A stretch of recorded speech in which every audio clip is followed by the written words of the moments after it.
Checo, my co-host, Dr. Nayempu Karmuhal, and we have a very beautiful guest in with us, Dr. Tam- Tamara Jones. Welcome. Welcome, guys. Thank you. Thank you so much for having me. So today we're going to be talking about Dr. Jones's brand logo, Nurses First, N1. You want to show us your shirt? I do. There you go.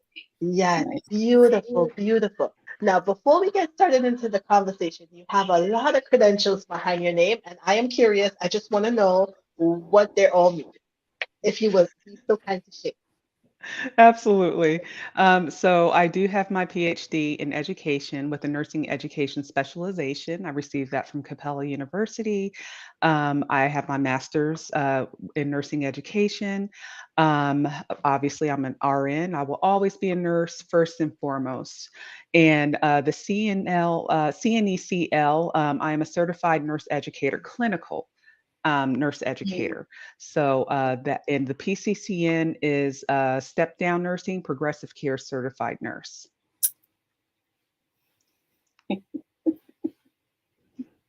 Sorry, I was unmuted. You are very, very much credentialed to Yes. know and talk. You seem like you have a lot of experience. So you should know about this topic of burnout. Absolutely, absolutely. I finally left the bedside in 2016, and I became a nurse in 1995. Mm. So I definitely have an understanding. Yes. Beautiful. Before we get into our first, I just want to acknowledge we have a viewer, Cabello from South Africa. Welcome. Welcome, Cabello. So I wanted to and this is really exciting because we really want to know what inspired you to develop Nurse First, the whole brand. Well, again, first and foremost, I really want to thank you so much, for inviting me to your show to talk about a topic that is so near and dear, to my heart, and that is nurse burnout, which is why the N1 Nurses First brand was launched. Mm. Um, the inspiration behind N1 Nurses First was to bring awareness to nurses about the importance of putting themselves first. As nurses, we don't do that well. That is a challenge for us, right? We don't put ourselves first because of who we are. We're that caring profession. Mhm. And what usually ends up happening as a result is that we end up getting lost in the sauce, so to speak. Mm. So we are so focused on giving to others that we forget to give back to ourselves.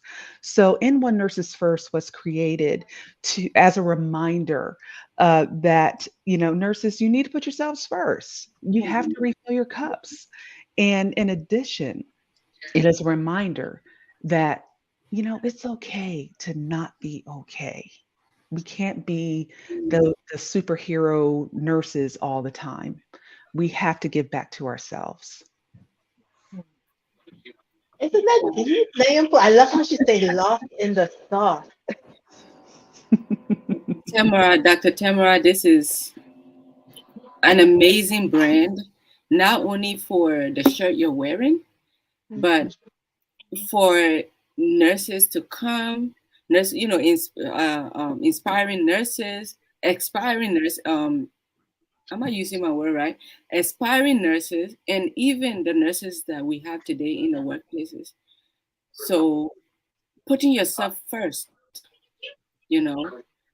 I said this on the last recording or maybe previous ones that we're on the airline and we're on the plane, we're sitting there about to airborne, and the first thing they tell us is make sure you put your your oxygen on before you assist your neighbor.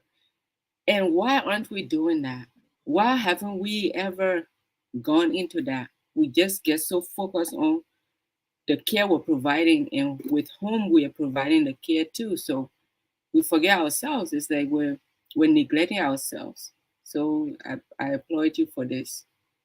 Thank you. And I agree so much. And you've really brought up a very important point. I love that scenario that you provided. You're right. The first thing they say on an airline when they give those instructions, put your mask on first. And we're not doing that as nurses. We are not putting our mask on Mhm. first. And that's unacceptable. So we have to advocate for each other. We have to advocate for ourselves, because it's a major issue and it's really impacting the profession as a whole. And that leads me right into what I wanted to ask next.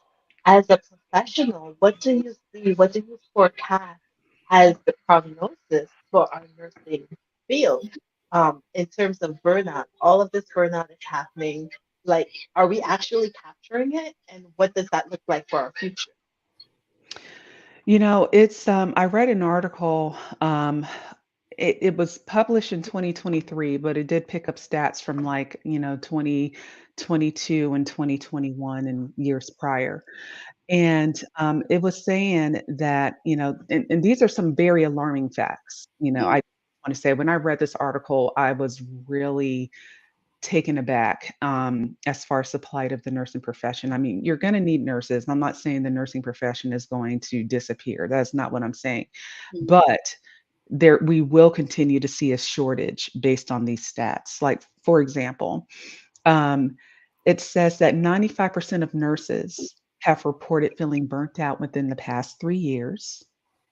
That's a high number, 95%.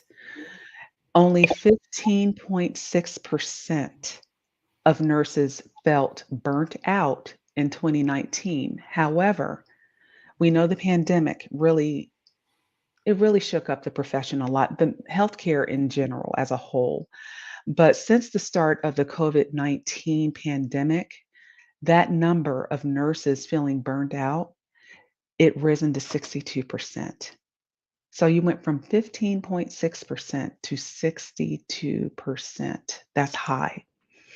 Up to 30% of all US nurses within the United States quit their jobs in 2021, up to 30%. 27% of nurses who quit their jobs, they cited that burnout was the main reason why they quit. And the current annual turnover rate for nurses is 27.1% in 2021. And that is up 8.4% from the previous year. So from 2020 to 2021, there was an 8.4% increase in nurses leaving the profession or leaving their jobs. And at the end of 2022, and I know these aren't a lot of numbers, but a lot of times it's numbers, something tangible, something quantitative that resonates with people the most. But 34% of nurses plan to leave their roles by the end of 2022. So those numbers were really alarming when I read them. And it really drives home the point that, our profession is struggling. And we really need to put some sort of action in place that will ensure that nurses know that their mental health and overall well-being is being, taken into consideration.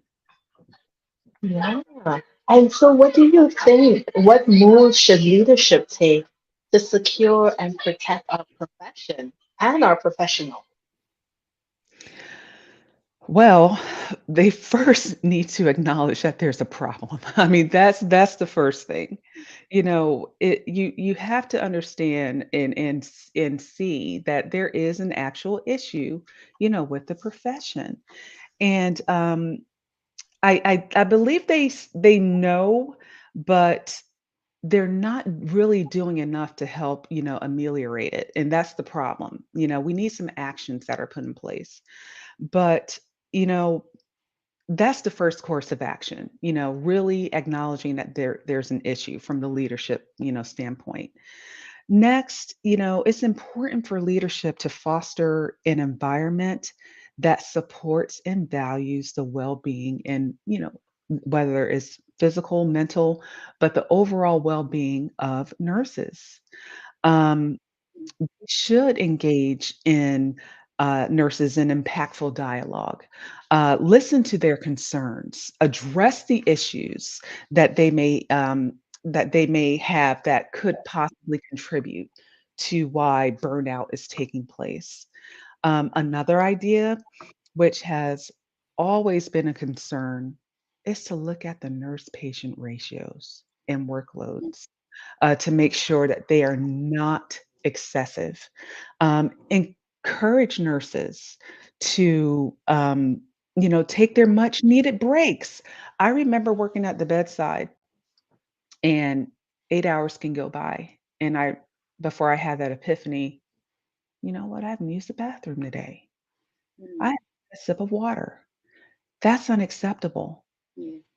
We're not putting on our mask, right?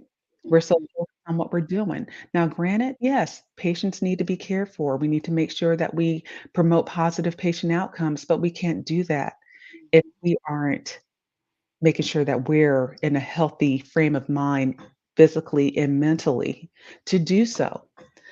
There are so many other ideas. One thing that I am a huge, huge proponent of, and I'm actually in a process of developing some sort of training geared toward healthcare professionals, and that's emotional intelligence. That is a concept that I am very passionate about. Actually, Can dissertation you was on emotional. can you share with us what emotional intelligence is for our viewers? Absolutely. Emotional intelligence in a nutshell is having that awareness of your emotions so that having that awareness kind of drives how you respond. So if I know, for example, that if someone steps on my toe, for example, and I know that it makes me angry, if someone steps on my toe, since I have that awareness, I'll be able to control my emotions a whole lot better because I know that's a trigger for me. Mm. So, having that awareness also will help nurses to see when they are drowning, when they, are not putting on their oxygen mask. If they're aware of how they are feeling at that moment, okay, that hopefully will drive them to do what they need to do in order to kind of help prevent whatever emotion, whatever they're feeling from getting worse. And emotional intelligence also, studies have shown that if nurses have that high emotional intelligence, it also can help promote positive patient outcomes. It can help boost the morale. It can help promote positive interpersonal and interprofessional relationships. It helps with being more empathetic. There's so many positives when it comes to emotional intelligence. And you're starting to see people talk about it more so, but again, it comes to the surface like it's a trend and then it sinks right back down. There's no action. There's nothing to further boost it and bring it to the forefront. It has always been like on the leadership side, business side, the medical side. Just really starting to embrace that concept, but there's still more that needs to be done. And I really think that that emotional intelligence training will really be a contributing factor. And I really think they need to incorporate that into nursing programs. That's where it starts. Yay, we agree with you. That is exactly what I was about to comment on.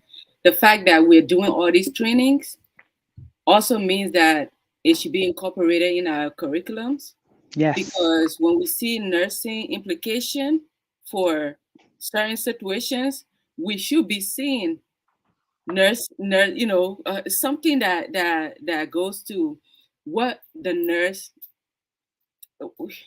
how is the nurse taking care of his or herself in right. that aspect of care. Are they supportive of each other? Are they team working? Is there a team dynamic involved here, or is this nurse alone in this scenario? So we need to definitely have these concerns become embedded into our curriculum, because that's the root of the problem. We graduate from nursing schools, and everything the textbook taught us, everything we did in clinicals was all about patient focused. What Right. about providers focused, right? Because if Right. I want to give what I have, if I am drained, I am giving you the weakest part of me. That is all I'm giving you, because I am drained. I don't have much energy source to plug into you and give you what you need. So why don't we start from the root of the problem? I agree 100%. I agree too. And I wanted to just mention this, and I don't want to put you on the spot, Dr. Jones, but you're coming from education and you have education. I don't want to dismiss the fact that nursing faculty is very much on a high demand. So Yeah. you have not enough instructors. So starting from nursing school, because you mentioned being in the curriculum, but starting from nursing school, is it possible for the instructors themselves to be burnt out? And how would we support them? Because if they're burnt out and then we're expecting them to teach about burnout for these students who are about to go into professions that is filled with burnout, what are your thoughts or suggestions? One thing that I've noticed with nurse educators, academic nurse educators, is that we tend to teach in the way that we were taught. So if we were not taught about the importance of taking care of yourself and self care, then we're not going to pass that along to our students. I always tell my students, I'm the keep it real instructor. And I taught my students during our post clinical conferences about the importance of taking care of yourself, about what compassion fatigue is when um, go to work and you just don't feel like being there, or you're having, you feel physically sick when you have to get up and go to work. That's not normal. We have to teach our students about how to deal with their stress, how to deal with conflict resolution. um, it's funny because it's not really funny, but I did read an article, but I read how up to 17 to 30% of new nurses leave their job within the first year, and up to 56% of new nurses leave within the second year. That's a problem. And it's only because we're not equipping them with the tools that they need in order to deal with what they are going to face as nurses. Our jobs are not easy. They're not easy. And we as nurse educators have that responsibility to prepare our students not only to take care of patients and to pass the NCLEX exam, we have a responsibility to equip our students with the tools that they need to be successful in every area. We need to teach about emotional intelligence instead of having one paragraph in a leadership book. There needs to be an in depth training. We need to teach our students about what compassion fatigue and nurse burnout is, and ways to deal with that. We need to talk about, coping skills and stress management. We need to help our new nurses out. We really do. And honestly, we're failing in that. We are failing in that. I've seen it. I've taught a lot of courses. I've been teaching in the academic setting for what, 13 years now, 10 years, excuse me, 10 years. It seems like 13 because as nurses, we're always teaching, right? Yes. But I am, hopeful that this will trigger some sort of epiphany on the education side. I'm hoping that the professional nursing organizations will, acknowledge that, okay, you know what, in order to help the profession, maybe we need to kind of, revamp some things and add some of these elements to the curriculum to set our students up for success. And also, it doesn't just stop there. Once they do become new nurses, hospitals have a responsibility to continue this training, to make sure that they have resources that nurses can tap into if they do start feeling, burned out or feeling that compassion fatigue. We all have a responsibility here, because we're the heart of healthcare. We have been the most trusted profession for basically every year except 2001 when 9/11 hit, and that's when firefighters became the most trusted profession. But before that and after that, it's always been nurses. We give so much, and it's time for people to start giving back to us and acknowledging that, we're drowning. We are drowning. So Absolutely. And Tiara, she chimed in with you. She said, yes, a total overhaul in nurse education. Such a yes, new world to nurse in. It is. It it is. is.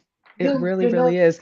The pandemic really shook things up. It really brought a lot of things to light as far as the entire healthcare system. So now that a lot of, things have been, brought to the surface, okay, now what? What are we going to do about it? What are we going to do about it? mm, So, and you're getting all fired up. It makes me think of there are two things involved. We have our job, meaning we have to produce the outcomes that gives reimbursement, or so if we're in school, we have to produce so many students passing the NCLEX. If we're in the hospital, we need certain patient outcomes to get reimbursed. But as nurses, we also have a responsibility. We have a personal responsibility, both Dr. Nyempu and myself. We are out here and we have a responsibility to the community. We have a responsibility to each other and to ourselves to take care. We can't just watch the humanity just drowning and say, right, okay, that's not my job. right. I we have to do something. So I really, really enjoy what you're saying because it shows that you are a responsible nurse, taking care of not just your academic performance, but actually the students, the people behind the the classes, they're actual people who are going to go out into the hospital and be faced with it and I'm just being honest, be blindsided because you Yes. read one thing in the nursing school in the books, and then you get out there and the way you're treated, it it's Culture so shock. different. Culture shock. Mhm. Even orientation, they tell you, okay, go to your manager for this. This is the policy. This is the procedure. And you get on the floor and it's like the wild, wild west. Right, Yes. right. Yes. I was, I was gonna I was gonna add to what you two have said, and Dr. Jones really hit that with the nail, the hammer on the nail right there. And I want to say to the point that you made, Dr. Jones, about hospitals taking initiatives. Truthfully, if you look around since the pandemic, which is a storm, living in Florida, I know when the storms come, that's when you know how fortified your structures are, right? So Mhm. when the storm hits and leaves, you see the debris. You see if your home was hit hard and how strong it was on the foundation. So now the storm has come, it has hit. What I realize is that a lot of our healthcare systems, they have brought in wellness programs. And I am speaking to that executive who's watching this because right now I have zero tolerance with what these institutions are doing. And I am unapologetic about what I am about to say. They have these wellness programs, but they do not allow nurses to implement them for themselves. They have massage chairs, they have quiet rooms, and those rooms are dusty because the nurses have no way of getting in there to actually sit there quietly for 15 minutes. Nurses are on, if you watch my TikTok videos, when I did agency work, I would make videos about how they have a timer for you to take a break. But while you're in the break room, they have the intercom in that break room disturbing your quiet time. I take power naps when I work, especially night shift. I did night shift for 10 years. So I know when I need to take my power nap to charge up and go back and take the best care of my patients. But while you're in that break room, the intercom is alerting you about all the call lights. What is your wellness program all about when it's not reaching me, when I cannot even enjoy it, when I cannot even take my government allowed break. And that was one of my videos. This is my government allowed break. I need it. This is my human right to have a break. But you have your intercom blazing. Every call light is in that. Why not shut it off from my break room so I can have this quiet time? So the programs that are out there in the hospitals, and you have them all over their platforms. We have wellness program. We have this and that for burnout prevention. They are not being utilized by nurses because we don't have the time. You're not giving Right. us the opportunity. But then you're shuffling the break time just to meet the status quo. Oh, when JCO comes, that your staff took break. But we don't have time. Right. So make it possible for us to utilize the so-called programs you have. It If you almost feels do like it, they're going through the motions because they feel like, well, at least I did something, no, it's just a you front. know? Just put up a front. And I'm sick and Mhm. tired of it because I know where I've worked. I've worked in correction. I've worked in the private sector. I have worked in the government sector, 11 years with the federal government. So Mhm. if the shoe fits you, wear it. Make it possible for us to heal. Right, because, I you feel guilty asking for a personal day. I know I did. I felt guilty taking vacations. It's Yeah. like, well, is everyone gonna be all right? Mhm, My mhm. are the patients gonna be okay? Am I gonna overwhelm my colleagues? Am I, you feel guilty. And, we need to feel more appreciated. And I'm sorry, but pizza is not telling us that we're appreciated. We're sick of pizzas. We need something more than that. You know, I mean, give us more. Let us know as nurses that Yeah. you value what we do. Mhm. We got to get Tiara on this show. Here's what she said. She said, "Isn't it less expensive to invest in our happiness, engagement, and inspiration than the expense of training a new nurse? Retention by uplifting them is possible." I Hmm. agree with That's you. true. I We have agree. to get you on the show, Tiara. That is I love true. her. but I love I her but forgot passion. but how much it costs, and it may be higher now, but the cost to train or onboard like a new nurse, I think is what, 10, 20, 30,000. It's expensive. It is. Between, time and resources is quite expensive, only to have that nurse leave within 6 months to a year. Mhm. Mhm, No, mhm, that right there, especially since hospitals are functioning from, well, we're a business, the business model, that's not very smart from a business, aspect. I mean, you need to, invest in your nurses that are working there.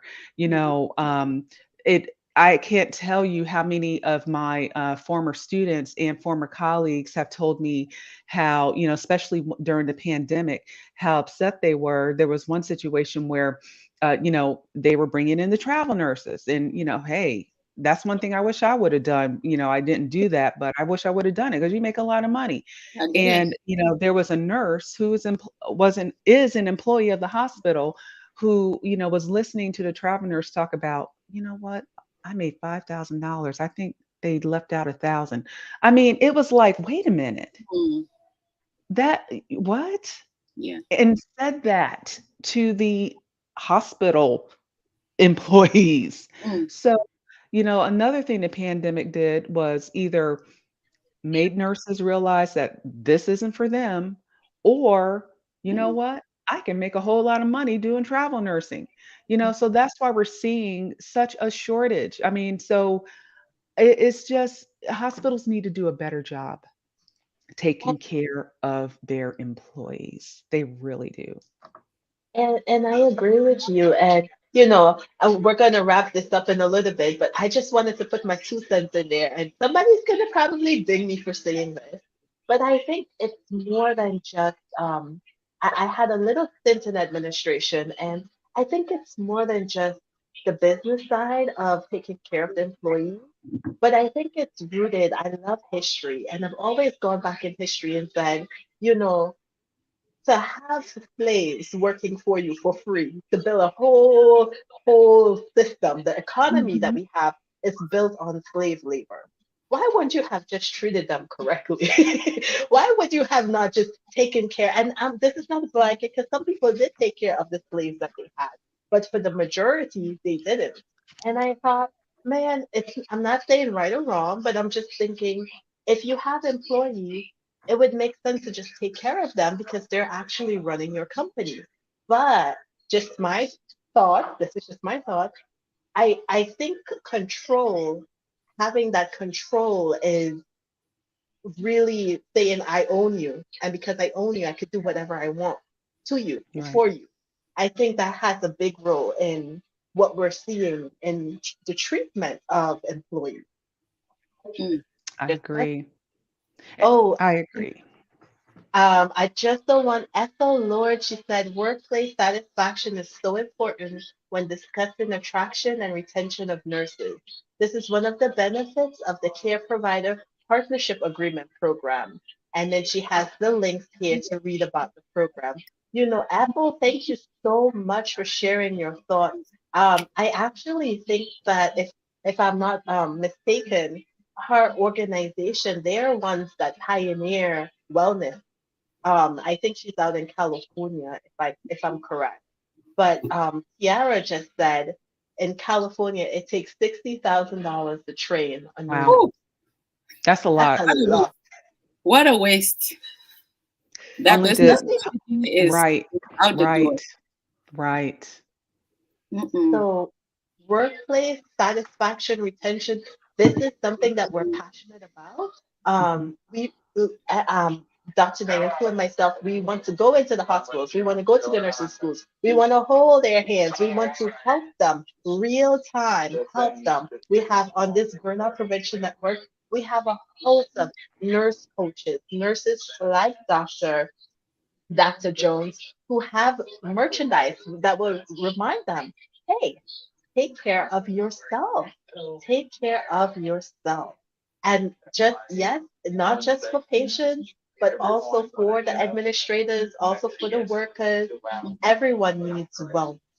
And we are starting a revolution, not just for the West Coast, but for the East Coast, and not just for America, but for nurses all over the world.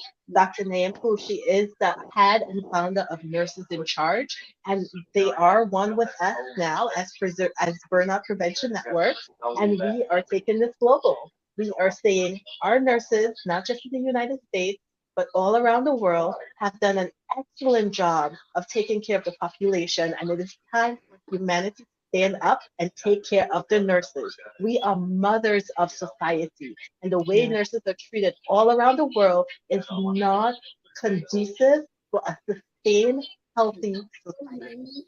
So this is why we're here. This is the conversations we're having. I thank you both for joining. I thank you so much for thank you for joining. Thank you for participating. Love you guys. Please keep championing. If you have not seen the Burnout Prevention Network on LinkedIn, we would love to have you as part of our team. We would love to have you be with us in this global movement to take care of our nurses. So thank you so much. Thank you, Dr. Jones. Thank you, Dr. Thank you. Carmel Hall. It is my pleasure being here, and I will see you next Thursday at 11 a.m.